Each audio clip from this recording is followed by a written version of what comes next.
Today's the day we break some records. And ultimately I talk about the secrets that I've uncovered whilst trying to get this thing traveling faster. But it's not all about club head speed, even though we will cover it and what I've done to make sure that I can swing it as fast as I possibly can. Let's cover all the boxes. Let's warm up. Let's see if we can get some PBs in today's video.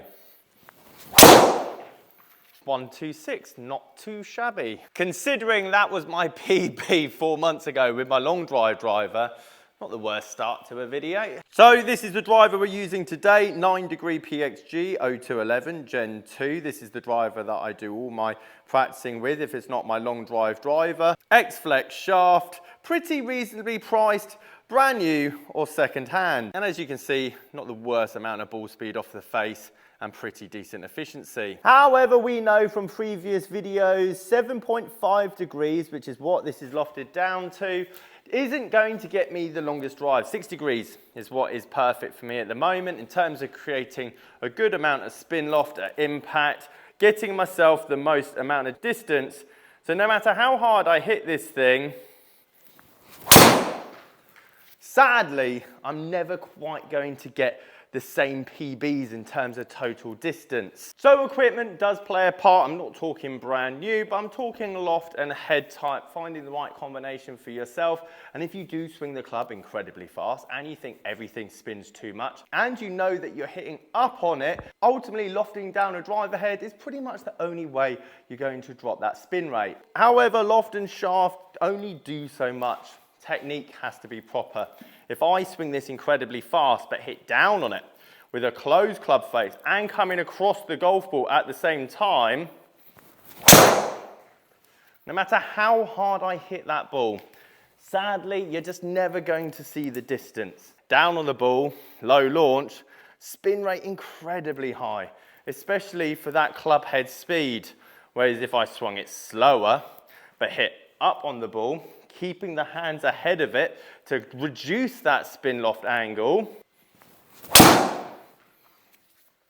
all of a sudden you get this nosedive effect. Comes into the ground and then keeps going. 315 yards. Up, technically too low as I pulled hook it, but spin rate massively dropped. Same driver, two completely different swings. But my technique is not perfect, and just like anyone trying to swing as hard as they can, I have flaws that come out of mine all the time, and that's one thing I've seriously worked on.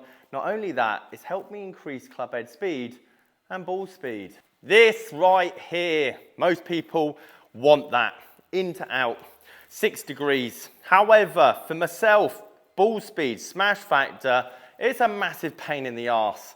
I can deliver the club fast, but I'm always stuck and trapped here. I spent the last month trying to swing fast, but almost feel like I'm hitting a fade. You must remember, any deviation of that club head into the ball will mean the ball has a chance of squeezing out to the right or squeezing out to the left, meaning less ball speed, less efficiency. I need to swing the club at 130, but make sure my club path is as neutral as it comes, which is a lot harder than it sounds. Something I've had to work on and try and get better at, while still hitting up on it and creating that more neutral, while still going fast. And as you can see, the strike isn't quite all there yet. But let's say your swing path is very neutral. Your club face is at the target, you're hitting up on it, and you want to gain more club head speed. What I'm about to show you has helped me. Don't think this is going to make you hit it any straighter on the golf course. Now, for the start of this video, I haven't done either of these yet, and hopefully you'll be able to see the increase in club head speed. Number one, trying to lose width at the top of my swing. I want to overswing it. Will it help the straightness or the consistency? No. Does it mean that I've got more chance of whipping that club on the way down? And as you see so many long drivers do, exit this left-hand side, it will produce more club head speed. It's taken me an incredibly long time.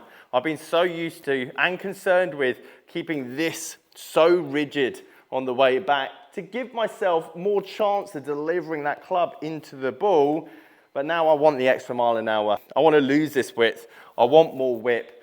Yes, I'm going to hit a slice. Yes, I'm going to hit a pull hook. But hopefully after a while of practicing it and getting better, I should be just as consistent. 1, 2, 8. As you can see, we're not going anywhere straighter, but as we warm up, we are getting somewhat faster.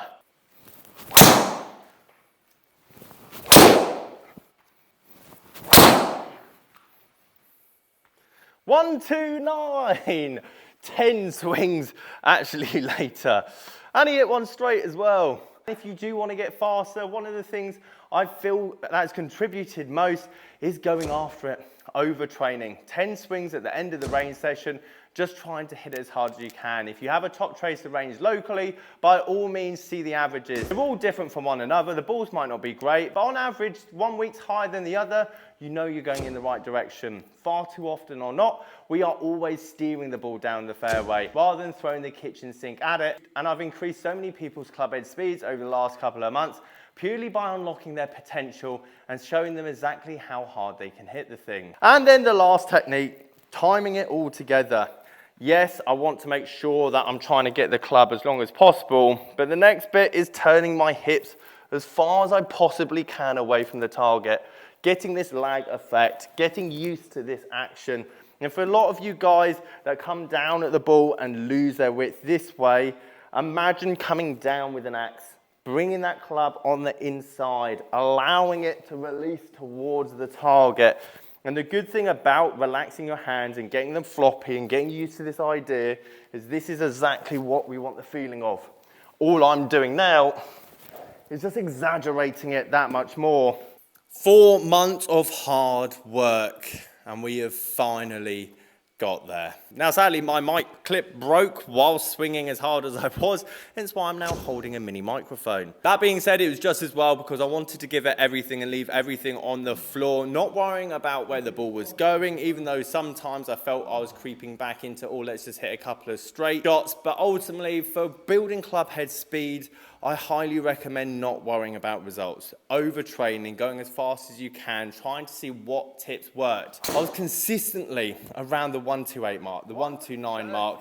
I know I had more in the tank. And to be fair, going into long drive events in the future, I'm going to have to time my gym structure and my training before, as I have been training quite hard over the weekend, and today definitely felt a bit more stiff. That being said, I was determined to hit 130 miles an hour with a standard length driver in the simulator, and I gave it everything. And again, for a lot of you guys looking to gain more club head speed on the golf course, no, I'm not telling you to lose width. No, I'm not telling you to rock back and forth, go on one foot, jump away from it. But I do see there being some kind of advantage knowing what your max is, increasing your max, and then when you're hitting your average drives within yourself, I do believe your club head speed will naturally increase. Guys, I hope you found this video interesting, and on the road to 135 miles an hour club head speed coming soon, hopefully not too long in the future.